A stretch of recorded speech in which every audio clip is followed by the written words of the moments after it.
people ask me all the time how I compose for the guitar.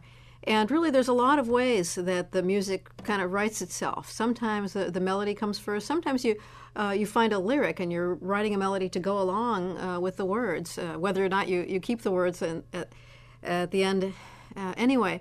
And I found that sometimes my best songs have been written when I've been inspired by something.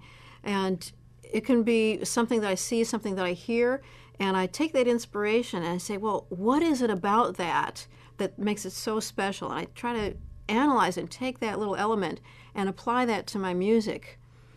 There was one time I was listening to a Bach piece, and I was listening to the melody, and I said, just the melody itself is so gorgeous. Why is that melody so gorgeous? And I listened to it and heard that it started on a note, it went above the note and came back down, and below the note and came back to it. So it was always hanging around this one note. So I thought, well, here, I'll take a note and I'll go above it, below it, back up to it, wander away for a minute, and then come back. And that was my melody. So I used that idea that I heard from Bach. And so then I thought, well, it needs kind of maybe an descending bass. And then maybe coming down from here.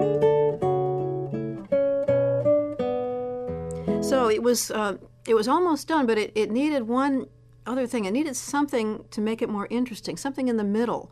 So I was thinking of something I might be able to do in the middle voice. So I was looking at maybe a step motion, da-da, da-da, in the middle.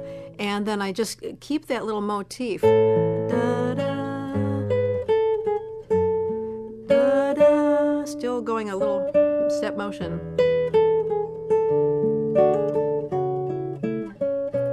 Da-da. And then I had a more full idea. So now it has three parts. It has something going on the top, something in the bottom, and something going on in the middle. So now the next thing is what do you do with it? Where does it want to go? You listen to where the melody wants to go, where each of those voices are going, so that I'm hearing what the middle voice wants to do, what the lower voice wants to do, and what the higher one wants to do. So it starts off da-da, with that middle voice. Da-da.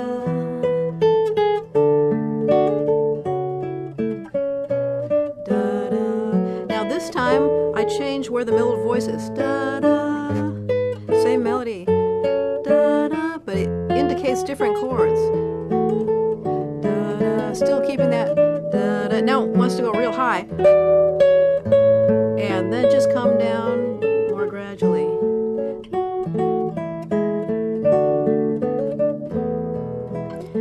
Now I'm kind of tired of A, so I'll go over to maybe a D chord and still doing the same step motion. Da-da, still that middle voice.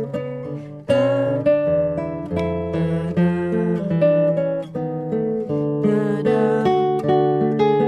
And then here's one. And then one step, half step higher.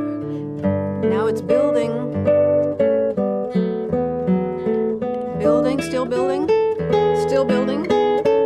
Now it wants to go right there. Oh, that was so pretty. I'll play it again.